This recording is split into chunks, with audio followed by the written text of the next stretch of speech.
wish ko sa almost several years na hindi ako nakauwi ng Pilipinas. Sana makauwi ako sa Philippines for the family. Makita ko ulit sila.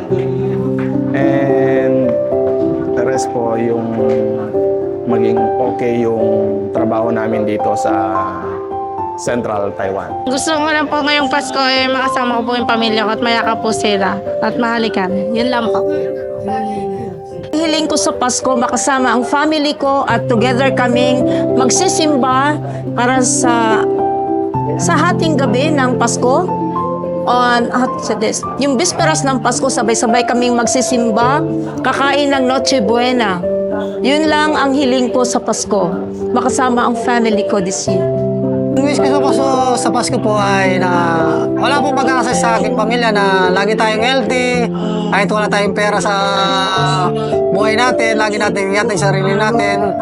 Nawa, magpo-for good na ako sa after 3 years na lagi tayong binibigyan ni Lord ng kalakasan sa ating buhay.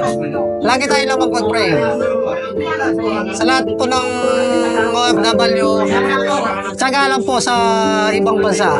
Makaka-raos din po tayo sa araw-araw. Maraming po salamat. Kali ang wish ko po hindi para sa akin at hindi din sa pamilya. Ang gusto ko lang ay sana tulungan po ang mga batang nasa kalsada na mabigyan sila ng pagkain na magiging ano po nila sa Pasko, pagkain po nila sa Pasko, mga nasa kalsada po. Yan lang po. Sana makapiling ko yung pamilya ko. Sana makapiling ko yung pamilya ko at sana makapunta rin dito sila sa Taiwan. Yun lang ang hiling ko. Bali, ang pinakagusto ko sa ngayong Pasko is makasama yung mga kids ko. Then, kahit makauwi man lang kahit na ilang araw. Yun lang.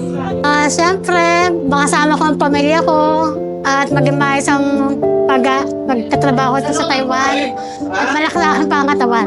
Ang wish ko po sa Pasko, sana magkaroon na po ako ng trabaho at ma-extend po ang aking transfer letter. Ang wish ko lang naman sana sa Pasko ay makapag-Christmas sa Pilipinas. And syempre makasama yung aking family, lalo na yung aking anak.